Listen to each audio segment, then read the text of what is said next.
अस्सलाम वालेकुम dear student. तो एक्सेलरेटर सीरीज़ का थर्ड एक्सेलरेटर हम स्टडी करते हैं जिसका नाम है बीटा ट्रान। जैसे कि पहले दो एक्सेलरेटर में लीनियर एक्सेलरेटर और साइक्लोट्रॉन के अंदर हमने पॉजिटिव चार्ज पार्टिकल या किसी पॉजिटिव आयन को एक्सेलरेट किया, तो यहाँ पर बीटा ट्रान अपने नाम से ही ज़ाहिर है कि बीटा पार्टिकल या इलेक्ट्रॉन को एक्सेलरेट किया जाएगा। तो बीटा ट्रान को कर्स्ट ने 1941 में इन्वेंट किया। मैं सबसे पहले इसकी कंस्ट्रक्शन बताता हूँ, तब इसकी डेफिनेशन क्लियर होगी। तो आप पेज नंबर 7 पे देखें। कंस्ट्रक्शन में हमारे पास डेफिनेट शेप वैक्यूम चेंबर है। डेफिनेट शेप वैक्यूम चेंबर से मुराद ये कि जिस तरह बड़ी गाड़ी का टायर होता है, उस टायर को ज़मीन पे बिठा दिया जाए और उसके अंदर ट्यूब पड़ी होती है, तो इस तरह की पोजीशन है कि उस डेफिनेट शेप सर्कुलर ट्यूब के अंदर, वैक्यूम ट्यूब के अंदर इलेक्ट्रॉन जो है वो सर्कुलर पाथ में रिवॉल्व करेगा। दूसरे नंबर पे है इलेक्ट्रॉन गन, जिसके अंदर हीटिंग फिलामेंट होगी जहाँ से हम इलेक्ट्रॉन बीम को प्रोड्यूस करेंगे। और तीसरे नंबर पे है इलेक्ट्रोमैग्नेट। इलेक्ट्रोमैग्नेट ये अल्टरनेटिंग इलेक्ट्रिक फील्ड जो है, एसी करंट अप्लाई किया जाएगा कॉइल को। जिस तरह ट्रांसफार्मर की प्राइमरी और सेकेंडरी कॉइल्स होती हैं, तो इन कॉइल से हमें चेंजिंग मैग्नेटिक फील्ड प्रोड्यूस्ड होगी, क्योंकि एसी करंट जो जो टाइम के साथ चेंज होगा तो मैग्नेटिक फील्ड भी चेंज होगी। चौथे नंबर पे अप्लाइड वोल्टेज, पाँचवें पे डिफ्लेक्टिंग प्लेट्स, और एट द एंड टारगेट होगा जिसमें हमारा high energy electron after getting suitable amount of kinetic energy उस टारगेट पे फॉल करेगा। और उसके बाद इंड्यूस न्यूक्लियर रिएक्शन, स्कैटरिंग और वाट एवर जो हम लोगों ने फर्स्ट लेक्चर में सुना था, वो सारी चीज़ें होंगी जो है। तो अब हम यहाँ पर डिफ़ाइन करते हैं बीटा पार्टिकल्स को, बीटा ट्रान को, यानी कि इलेक्ट्रॉन एक्सेलरेटर को। तो the instrument in which electrons और beta particle are accelerated by induced electric field due to changing magnetic flux or due to changing magnetic field linking the electronic orbit is called betatron। यानी कि एक ऐसा instrument जिसमें हम electron या beta particle को accelerate करेंगे by use of induced electric field. अब ये इंड्यूस्ड इलेक्ट्रिक फील्ड हमें कैसे मिलेगी? जब इलेक्ट्रॉनिक ऑर्बिट के ऊपर परपेंडिकुलर डायरेक्शन में हम चेंजिंग मैग्नेटिक फील्ड या चेंजिंग मैग्नेटिक फ्लक्स अप्लाई करेंगे, तो इस तरह हमें इंड्यूस्ड इलेक्ट्रिक फील्ड मिलेगी। वो induced electric field induced electric force exert करेगी, जिसकी वजह से इलेक्ट्रॉनिक ऑर्बिट पे वर्क डन होगा। उस वर्क की वजह से electronic orbit kinetic energy gain करेगा, और वो gain in kinetic energy first circle, second circle, third circle में इस तरह इंक्रीज़ होती जाएगी। इंक्रीज़ होते होते जब वो सूटेबल अमाउंट में काइनेटिक एनर्जी इलेक्ट्रॉनिक ऑर्बिट पे डेवलप हो जाएगी up to almost 300 million electron volt, तो हम फिर डिफ्लेक्टिंग प्लेट की मदद से इलेक्ट्रॉन को डिफ्लेक्ट करेंगे और डायरेक्ट अपने डिज़ायर टारगेट पे फॉल करेंगे। तो इस तरह हमारा अल्टीमेट ऑब्जेक्टिव फुलफिल हो जाएगा। अब यहाँ आप फिगर की तरफ आ जाएं, तो इस फिगर में पॉइंट ए को गौर से देखें, जहाँ पे नीचे लिखा हुआ है इलेक्ट्रॉन गन। तो पॉइंट ए के अंदर इलेक्ट्रॉन गन है। इलेक्ट्रॉन गन में हमारे पास एक एनोड होता है, एक फिलामेंट होती है और एक बैटरी होती है। हम बैटरी की मदद से या ओवन की मदद से इस फिलामेंट को हीट अप करते हैं, जिससे इलेक्ट्रॉन बीम एमिट होगा। जब ये इलेक्ट्रॉन बीम एमिट होगा और एमिट होने के बाद ट्यूब के अंदर दाखिल होगा, तो ये जो ट्यूब है, ये जो सर्कुलर ट्यूब है डेफिनेट, इसके परपेंडिकुलरली यानी इस प्लेन के नॉर्मल डायरेक्शन में एक्सटर्नल मैग्नेटिक फील्ड, कौन सी मैग्नेटिक फील्ड?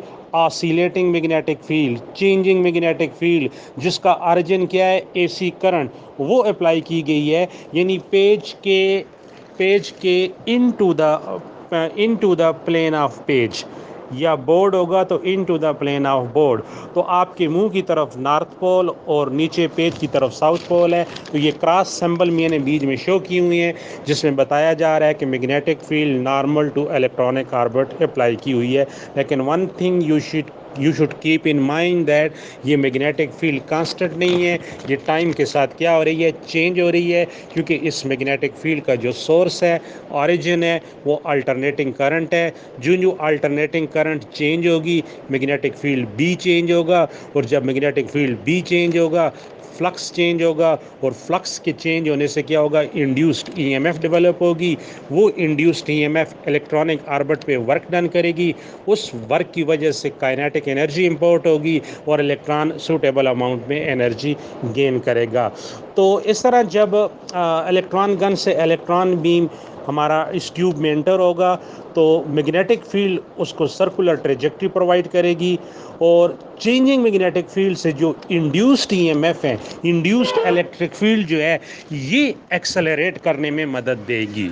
यानी इलेक्ट्रॉन को काइनेटिक एनर्जी इंपोर्ट करना, काइनेटिक एनर्जी डिलीवर करने वाला काम इंड्यूस्ड इलेक्ट्रिक फील्ड से होगा जो कि चेंजिंग मैग्नेटिक फील्ड से प्रोड्यूस्ड होगी और सर्कुलर ट्रेजेक्ट्री वाला काम जो है मैग्नेटिक फील्ड की वजह से मिलेगा। तो इस तरह आप देखें कि इलेक्ट्रॉन जो है, ये मैंने क्लॉकवाइज डायरेक्शन शो की हुई है, क्लॉकवाइज डायरेक्शन में मूव करेगा और एवेंचुअली ये टारगेट प्लेट के ऊपर फॉल होगा। तो ये बेसिक सा वर्किंग प्रिंसिपल है इस बीटाट्रॉन का। अब हम आते हैं अपनी मैथमेटिक्स की तरफ कि सूटेबल मैथमेटिक्स कैसी होगी। तो आप नीचे आ जाएं, नीचे एक फिगर बी बताई हुई है, ये अल्टरनेटिंग करंट का साइनोसाइडल पाथ है जिसमें थोड़ा सा कॉन्सेप्ट दिया गया है।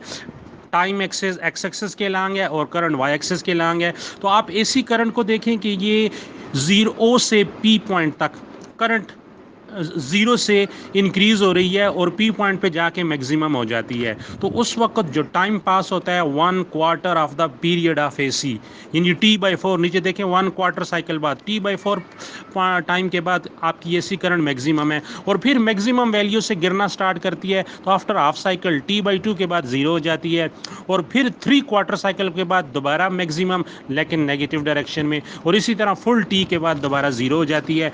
तो इक्वेशन ए को देखें कि हम जानते हैं कि करंट मैग्नेटिक फील्ड बी के डायरेक्टली प्रोपोर्शनल है।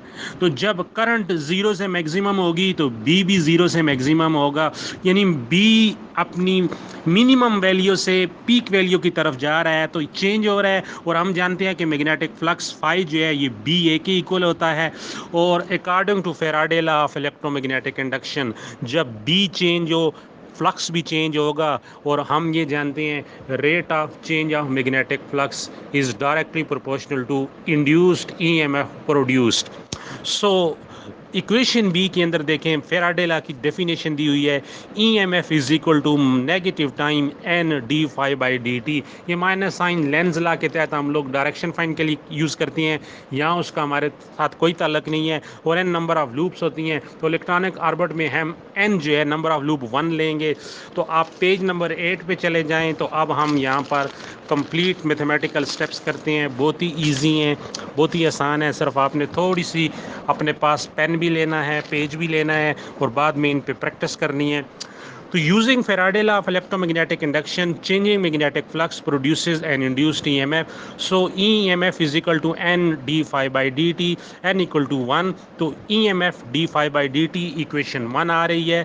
अब ईएमएफ की जो बेसिक डेफिनेशन है, मैंने कहा ना कि इंड्यूस्ड ईएमएफ डेवलप होगी चेंजिंग मैग्नेटिक फ्लक्स से इलेक्ट्रॉनिक ऑर्बिट पे। तो इंड्यूस्ड ईएमएफ क्या करेगी, वर्क डन करेगी। तो इसकी जो बेसिक डेफिनेशन है EMF is equal to work done per unit charge. तो यहाँ से वर्क की वैल्यू निकालें तो चार्ज इनटू ईएमएफ इक्वेशन 2। अब ईएमएफ इक्वेशन 1 से जो ईएमएफ की वैल्यू है ये इक्वेशन 2 में डाल दें यूजिंग 1 इंटू, तो हमारे पास आ जाएगा Q into d phi by d t equation number 3। अब वर्क की जो अपनी डेफिनेशन है the product of force and displacement F into s, लेकिन यहाँ पर जो डिस्प्लेसमेंट जो डिस्टेंस कवर्ड हो रहा है इलेक्ट्रॉन का सर्कुलर पाथ में वो equal to circumference of the circle है। तो S की जगह आप रिप्लेस करेंगे 2πr, तो इस तरह इक्वेशन 4 मिलेगी। आप दोनों वर्क इक्वेशन 3 और 4 के वर्क को कंपेयर करें तो हमारे पास आ जाएगा F into 2πr Q d phi by d t. तो यहाँ से F की वैल्यू निकाल लें तो 2πr Q के नीचे डिवाइड हो गया और इक्वेशन 5 आपको मिल गई। अब हम ये भी जानते हैं कि जब वर्क डन होगा इंड्यूस्ड ईएमएफ की वजह से वर्क डन, तो वर्क डन में फोर्स भी इन्वॉल्व है। तो ये जो फोर्स है दिस इज टेंजेंशियल फोर्स, क्योंकि ये इलेक्ट्रॉनिक ऑर्बिट के ऊपर जो सर्कुलर पाथ में इलेक्ट्रॉन रिवॉल्व कर रहा है उस सर्कुलर पाथ के टेंजेंट होगी। तो जब फोर्स एक्ट होती है तो न्यूटन सेकंड लॉ ये कहता है कि मूविंग पार्टिकल के लीनियर मोमेंटम में भी चेंज आती है। तो rate of change of linear momentum is equal to applied force, equation 6। अब दो फोर्सेस आ गई 5 और 6 में, दोनों फोर्सेस को कंपेयर करें फ्रॉम इक्वेशन 5 एंड 6, तो आपके पास d p by d t q divided by 2 pi r d phi by d t, तो यहाँ से डी टी दोनों तरफ कैंसिल हो जाएगा लेफ्ट और राइट से, तो डी पी रह जाएगा इक्वेशन 7 की शक्ल में। अब हम आते हैं मैग्नेटिक फोर्स, मैग्नेटिक फील्ड के इफेक्ट की तरफ। मैग्नेटिक फोर्स क्योंकि इलेक्ट्रॉनिक ऑर्बिट के परपेंडिकुलर डायरेक्शन में है, एंड हम जानते हैं कि whenever a magnetic force act normal to the charge particle, motion of the charge particle, it produces centripetal force.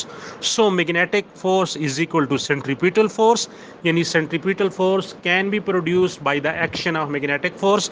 तो मैग्नेटिक फोर्स के नीचे क्यू वी बी, क्यू की जगह हमने ई लिया हुआ है, इलेक्ट्रॉनिक ऑर्बिट, इलेक्ट्रॉन का चार्ज है e v B m v square over r, v दोनों तरफ से कैंसिल हो जाएगा और आर को लेफ्ट साइड पे ले आए तो e B r m v, अब एम वी लीनियर मोमेंटम बन गया।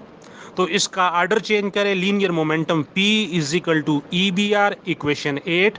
अब दोनों तरफ डिफरेंशियल ले लें, तो जब डिफरेंशियल लेंगे P क्यू के चेंज हो रहा है लीनियर मोमेंटम, तो डी पी और राइट साइड पे इलेक्ट्रॉनिक चार्ज ई भी कांस्टेंट है और रेडियस भी कांस्टेंट है। हम एक फाइनल रेडियस ले रहे हैं जिसमें वो सूटेबल एनर्जी गेन कर लेता है, तो मैग्नेटिक फील्ड चेंज हो रही है, चेंजिंग मैग्नेटिक फील्ड है, तो डिफरेंशियल इसके साथ आ जाएगा डी बी, इक्वेशन 9। अब इक्वेशन 9 में आपको change in momentum, change in linear momentum d मिल रहा है, और इक्वेशन 7 में भी change in linear momentum d मौजूद है। दोनों को कंपेयर करें तो E divided by 2 pi r d phi is equal to e r d b, तो यहाँ से d phi change in flux की वैल्यू निकाल लें, तो 2 E और E कैंसिल हो जाएगा, 2 पाई आर राइट साइड जाएगा तो 2 pi are square D B, और अब इसको इंटीग्रेट करें तो इंटीग्रल फैक्टर क्या होगा, डी फाई इंटीग्रेट होके फाई रह जाएगा और डी बी इंटीग्रेट होके बी रह जाएगा, बाकी चीज़ें एज इट इज़ रहेंगी। तो इस तरह final equation 10, this is the condition of flux in which when ever a flux changing take place on electronic orbit and induced EMF or induced electric field may be developed which causes accelerate to the electron। तो इस तरह electron accelerate होगा और electron जो energy gain करेगा 300 MeV, और इस energy पे जो इलेक्ट्रॉन की स्पीड है वो बढ़ते बढ़ते 99% स्पीड ऑफ लाइट के करीब पहुंच जाएंगी, 0.99 C। तो ये रिलेटिविस्टिक इफेक्ट है जो आप लोगों ने बहुत अर्ली पढ़ा कि इस स्पीड पे स्पेशल थ्योरी ऑफ रिलेटिविटी के तहत इलेक्ट्रॉन की रिलेटिविस्टिक इफेक्ट इलेक्ट्रॉन के ऊपर आ जाएंगे, तो उसका मूविंग मास जो है वो 200 टाइम रेस्ट मास के इक्वल हो जाएगा, यानी मास बढ़ना स्टार्ट हो जाएगा। तो एम नॉट रेस्ट मास है तो 200 टाइम एम नॉट। तो इस तरह हम इलेक्ट्रॉन को एक्सेलरेट कर सकते हैं, तो रिलेटिविस्टिकली उसकी स्पीड भी इंक्रीज़ हो सकती है और उसका मास भी इंक्रीज़ हो सकता है। तो ये एक ऐसा सूटेबल एक्सेलरेटर है जिसमें हम रिलेटिविटी को प्रैक्टिकली ऑब्जर्व कर सकते हैं। तो नेक्स्ट इंशाल्लाह हम इसमें साइक्लोट्रॉन के बाद एक एक्सेलरेटर था सिंक्रो साइक्लोट्रॉन, वो मैंने आपके लिए स्टूडेंट छोड़ा है, उसको देखें, जिसमें 2Ds के अंदर जब हमारा पार्टिकल गिरता है तो टाइम पीरियड जो है वो सेम नहीं रहता, आउट ऑफ फेज़ हो जाता है। वो बहुत सिंपल है, उसको आप बजाते खुद करें, यूट्यूब से देख लें। तो मैं कोशिश करूँगा कि आज फ्राइडे है तो आज मैं फ़ारग था, तो ये एक्सेलरेटर भी हो गया, तो इसके अलावा हम वन डी ग्राफ एक्सेलरेटर उसको भी आज स्टडी करते हैं। तो इस तरह ये चैप्टर कंप्लीट हो जाएगा और फिर नेक्स्ट कोई बात करेंगे जो है। Okay, thank you, see you again.